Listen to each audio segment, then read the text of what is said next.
믿음대로 됩니다. 11월 한 달 시작하면서 하나님께서 나를 지키신다, 하나님께서 너를 지키신다라는 이 말씀, 지키시는 하나님에 대해서 말씀을 받고 11월을 시작할까 합니다. 오늘 읽었던 이 시편 121편 1절에서 8절을 보시면은 중요한 단어가 나오는데 그거는 지킨다라는 겁니다. 이 8절 가운데에서 6번이 하나님은 너를 지키신다, 하나님은 너를 지키신다, 이렇게 계속해서 반복하면서 말씀을 하고 있습니다. 누가 누구를 지킨다는 거예요? 내가 나를 지키는 겁니까? 하나님이 나를 지키는 겁니까? 여러분들 그 믿음대로 사시기 바랍니다. 내가 나를 지키는 사람은 어느 순간에 분명히 추락합니다. 여러분, 추락은 아픕니다. 추락은 아파요. 근데 하나님이 지켜주시면은 추락하지 않습니다. 11월 한 달 하나님께서 여러분을 지켜주실 줄 믿습니다. 빌립보서 4장 7절에 보면은 그럼 하나님께서 뭘 지키시느냐? 그리하면 모든 지각에 뛰어난 하나님의 평강이 그리스도 예수 안에서 너희의 마음과 생각을 지키신다. 그러면 하나님께서 나에 대해서 뭘 지켜주시느냐? 성경은 나의 마음과 생각을 지켜주신다, 이렇게 말씀을 하고 있습니다. 그럼 여기서 마음은 뭘까? 마음은 뭘까? 이 유대 사회에서 이 마음이라는 것은 사람이 신체로 표현하면은 심장을 이야기합니다. 심장. 여러분, 내 마음, 내 속을 이걸 좀 어떻게 이게 드러낼 수도 없고 하면서 칠 때 어디를 칩니까? 여기를 칩니까? 여기를 칩니까? 여기를 치잖아요. 여기에 뭐가 있으니까 심장이 있다라는 겁니다. 이 심장은 고대 유대 사람들은 자기의 마음을 상징합니다. 하나님께서 내 마음을 지켜주신다. 이 심장은, 마음은 우리의 뭘 대표하느냐? 감정을 대표합니다. 감정.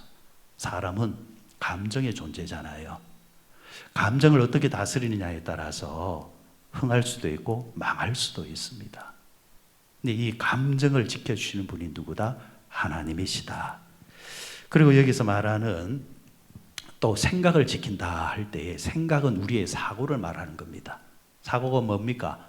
어떤 사물에 대해서 내가 어떻게 판단하고 내가 어떻게 생각하느냐, 그걸 사고를 하지 않습니까?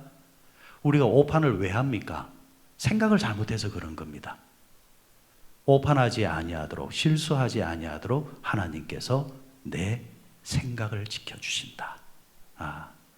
하나님께서는 다른 것을 지킨다기보다도 이 두 가지, 마음과 생각, 물론 여러분들이 생각하는 눈에 보이는 여러 가지를 하나님이 지켜주시겠지만은, 그러나 그것을 지키도록 만들어내는 능력은 어디 있느냐? 내 생각과 마음을 내가 어떻게 다스리냐에 따라서 하나님이 주신 것을 내가 지켜낼 수가 있는 겁니다. 그런데 내 생각과 판단이 흔들리기 시작하면은 하나님이 주셔도 내가 그걸 못 지키는 겁니다. 늘 말씀드리죠. 복이라는 것은 받는 것도 중요하지만은 뭘 잘해야 된다? 지키는 걸 잘해야 된다. 하나님이 내게 건강 주시는 것도 중요하지만 주신 건강을 내가 어떻게 해야 된다? 잘 지켜야 된다. 하나님께서 여러분들에게 재산을 주시면 그 재산을 여러분들이 어떻게 해야 된다? 잘 지켜야 된다.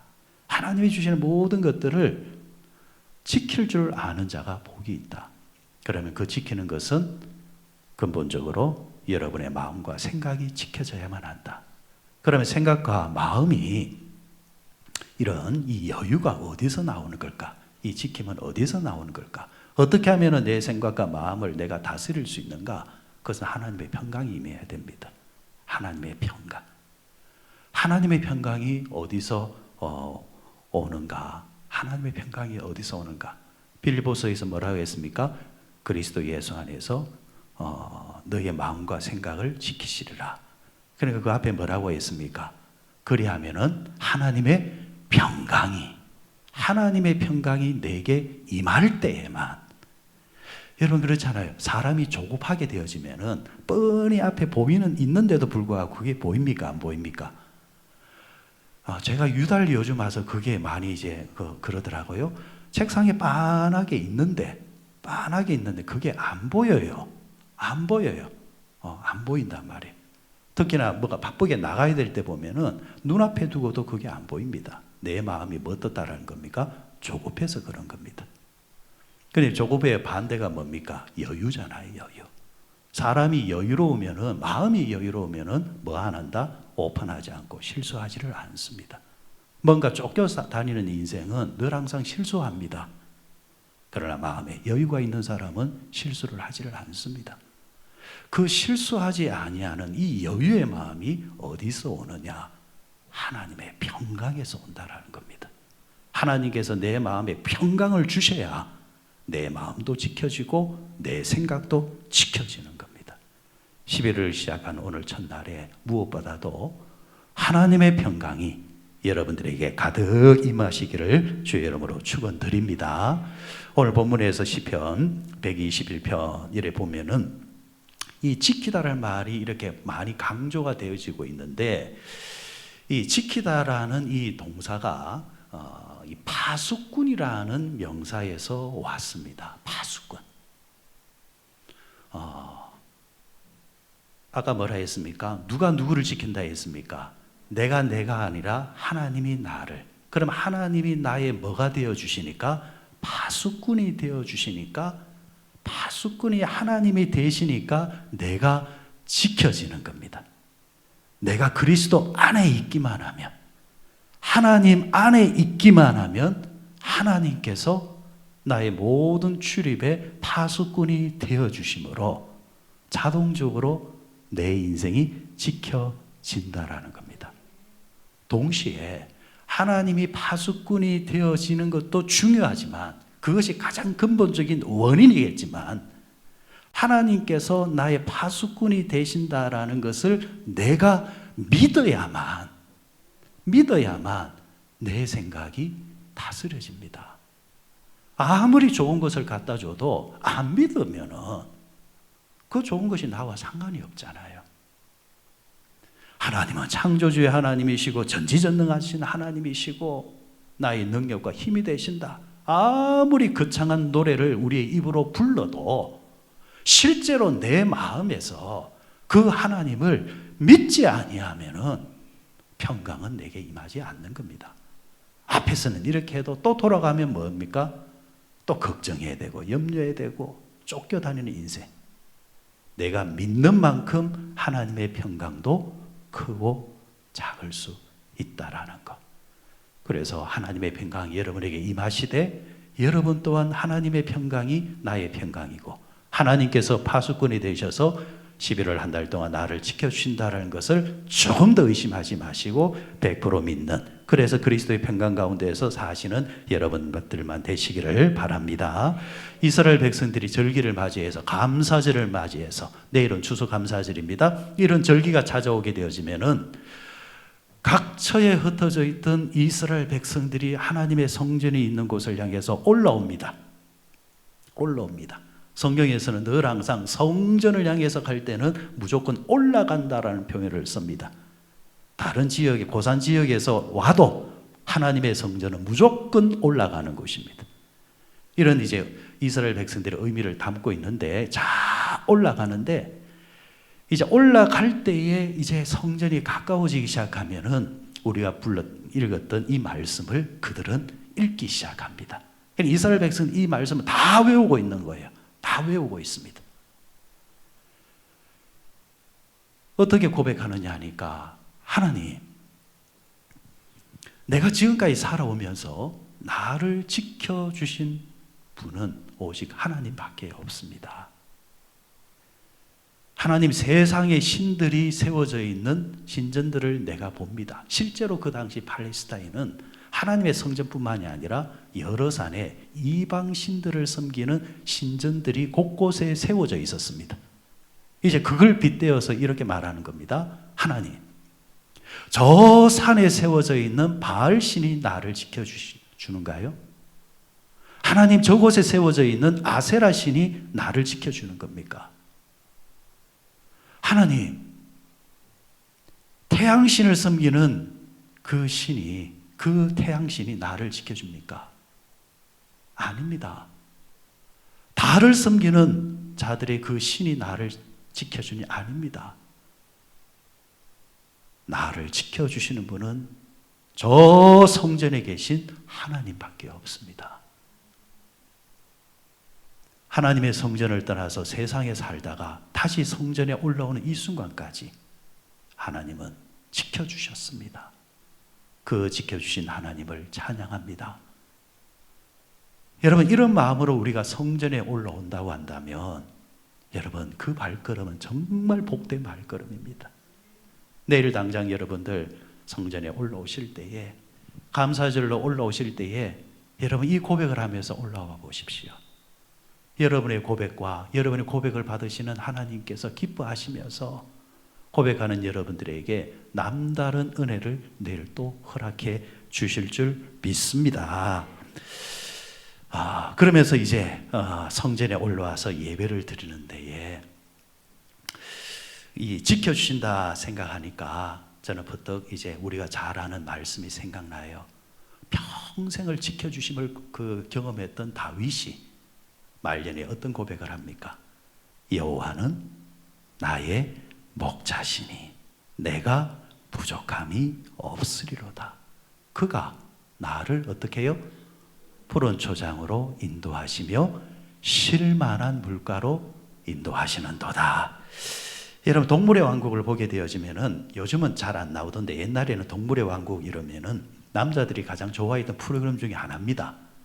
이 동물의 왕국을 보면은 이 초식 동물들이 의외로 뭘 잘하느냐 하면은 뭘 잘할까요? 수영을 참 잘합니다. 금방 나온 새끼인데도 불구하고 조금 있으면은 서서 뛰기도 하고, 그리고 어미를 따라서 강을 건널 때 보면은 수영을 해요. 수영. 소들이 건너가거나 얼룩말이 건너가거나 가젤이 건너가거나 이런 대이동이 있을 때 이 초식 동물들이 앞에 큰 강이 있습니다. 물살도 만만치 않습니다. 근데 앞에 선두에 있는 리더가 물에 붕덩 들어가게 되어지면은 뒤에 애들은 막 무조건 막 타이밍에 들어갑니다. 그러면서 수영을 얼마나 잘하는지요. 그러고 보니까 여러분, 개도 수영을 얼마나 잘합니까? 얼마나 잘했으면은 무슨 헤엄이 있습니까? 개헤엄이 있잖아요. 누가 안 가르쳐줘도 본능적으로 얘네들은 수영을 해요. 인간만이 배워야 합니다. 자, 그런데 유독 이 초식 동물인데도 불구하고 수영을 못하는 동물이 하나 있어요. 그게 뭐냐면은 양입니다. 양. 예수님은 목자고 우리는 그분의 뭐다? 양. 그런데 이 양이란 우리가 뭘 못한다고요? 이걸 못하는 거예요. 인생이라는 파도가 있고 인생이라는 바다가 있을 때에 목자 되시는 예수님이 우리를 안 도와주시면 우리 스스로 이걸 하느냐? 못해요. 못한단 말이에요. 그래서 우리에게는 누가 필요하냐? 목자가 필요하다는 겁니다. 그러다 보니까 이 양들은 물에 대한 공포심이 있어요. 물에 대한. 빠져 죽을까 싶어가지고. 실제로 빠져 죽습니다. 그 이유는 이 양들이 털이 많지 않습니까? 그런데 이 털이 별난 털입니다. 물에 들어가면은 이 털이 물을 쑥 빨아당긴단 말이에요. 그냥 깔아앉아요. 깔아앉아. 하마는 숨만 해도 얘가 풍선처럼 효과를 하니까 물에 둥둥 뜨는데 양은 무조건 깔아앉습니다. 그러니까 이 양들은 흐르는 물 가에는 절대로 가지를 않습니다. 물을 마실 때도 흐르는 물에서는 절대 물을 안 마시는 게 양입니다. 그러면 이 목마름을 어떻게 해결해야 됩니까? 목자가 해결해 줘야 된단 말이죠. 그래서 물이 여러 개 싹 흘러가면은 한 가 쪽을 목자가 손수 돌로 물로 물길을 막습니다. 그러면은 약간 웅덩이가 만들어지겠죠? 거기다가 양을 딱 갖다 놓으면은 양이 물이 흐르지 아니하는 강이 물이니까 거기서 입을 대고 물을 마십니다. 시편 121편에서 뭐라 했습니까? 쉴만한 물가로 인도하시는도다. 이 쉴만한 물가가 물이 흐르지 아니하는 양들을 위해서 준비되어진 그 물을 말하는 겁니다. 양들에게는 물이 위협입니다. 위협 요소입니다. 그런데 그 양에게 어떤 게 공포고 어떤 게 위험이라는 것을 누가 아신다고요? 하나님이 하신다. 목자가 하신다라는 겁니다. 그걸 누가 해결해 준다? 바로 목자가 해결해 준다라는 거. 이것이 이제 양들이 이제 학습이 되는 겁니다. 아, 저 목자는 나를 위해서 이렇게 배려를 해주고 먹여주고 입혀주는 존재다. 학습이 딱 되니까 이 학습 효과가 어디서 나오느냐니까 시편 23편에서는 뒤에 구절에 어떤 말씀이 나옵니까? 내가 사망의 음침한 골짜기로 다닐지라도 해를 두려워하지 아니할 것은 주께서 나를 아니하시기 때문이다. 나를 지켜주시기 때문이다. 학습 효과가 되어 있는 겁니다. 설령 목자가 나를 어디로 데려가도 사망의 음침한 골짜기로 인도해 가도 눈에 보이는 사망의 음침한 골짜기보다도 누가 더 가까이 내 곁에 있다? 목자가 내 곁에 더 가까이 있다. 그 목자는 반드시 나를 어떻게 해준다? 지켜준다. 이 확신이 있기 때문에 두려워하지 아니하고 목자를 쫄래쫄래 계속해서 따라가는 겁니다. 여러분, 다윗이 이 고백을 하는 이유가 뭡니까? 다윗이 자기 일생을 뒤돌아보니까 자기가 꼭 그와 같았다는 겁니다. 사망의 음침한 골짜기 같은 골짜기를 수없이 지나다녀도 내가 쓰러지지 아니하고 낭망하지 않고 실패하지 아니하고 여기까지 온 이유는 오로지 하나님이 나의 목자가 되셔서 나와 함께 하셨기 때문에. 저는 이 말씀을 이렇게 맺고 싶어요. 여러분들이 지금 겪고 있는 그 어떤 공포나 어려움이나 두려움이나 아쉬움이나 아니면은 여러 필요보다도 더 가까이 계신 분이 하나님이십니다. 지금 여러분 앞에 여러 어려움들이 여러분들 앞에 놓여 있는 끝에도 그것보다 더 가까이 계신 분이 하나님이십니다. 여러분이 본다고 한다면 하나님도 보고 계십니다. 그러면은 나의 목자 되신 하나님이 여러분이 보고 있는 것을 모른 척 하시겠습니까? 결단코 그럴 수 없다를 하는 것입니다. 가까이 계신 하나님께서 여러분들을 반드시 지켜주실 것입니다. 오늘 우리가 11월 시작하면서 기도의 제목은 그겁니다. 하나님이 나의 가까이 계심을 믿습니다. 그렇기 때문에 내 주변을 둘러싸고 있는 일련의 이런저런 문제들, 하나님, 가까이 계신 하나님이 다 보고 계시니 나는 하나님만 믿을 뿐입니다. 나는 선하신 하나님을 분명히 믿습니다. 하나님 지켜주시고 도와주시고 역사해 주십시오. 나는 하나님만 믿고 따라가겠습니다. 이 고백이 드려지고 여러분들이 이 고백에 확신이 있을 때 11월 한 달, 때로는 실만한 물가, 때로는 푸른 초장, 그러나 심지어 때로는 사망의 음침한 골짜기를 할지라도 여러분 두려워하지 마십시다. 하나님께서 여러분들을 반드시 지켜주실 줄 믿습니다.